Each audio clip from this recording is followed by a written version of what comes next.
The main structure of the Western Grandstand is complete, and with the roofing now being installed, work has started on fitting out the media and coaches boxes.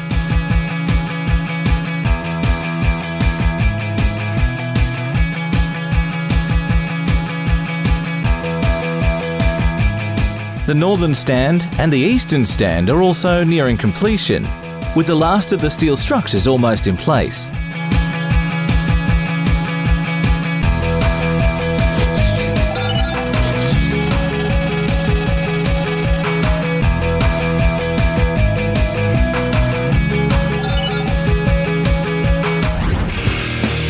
Eureka Stadium Ballarat features large amounts of detailed steelwork.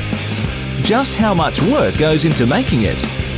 We take the drawings from the engineering and the architects. We then work with them and we produce our shop detailed drawings, which we then use to make the structural steel. The machinery that we have here to process the steelwork for Eureka Stadium is state of the art. The main machine that we have is only one of 5, I believe, in Australia.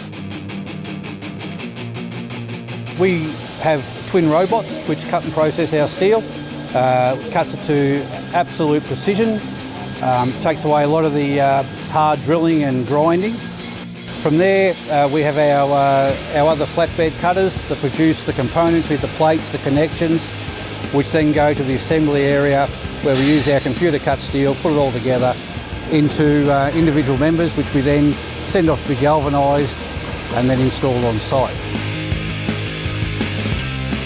The advantages of hot dip galvanising Eureka Stadium were one, the durability as opposed to paint, the life cycle from years to maintenance.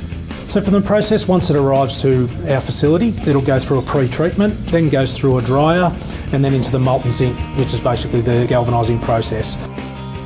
Then goes into a water quench, so that can be slow the oxidisation down, and then it's basically on the truck and then back to Ballarat.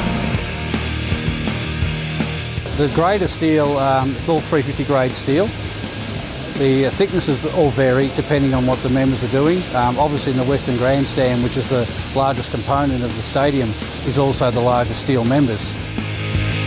But the engineers have been clever with a good use of steel, and they've used the truss design instead of just large, heavy steel beams. So it adds an architectural feature to the stand as well as produces a stronger, lighter structure.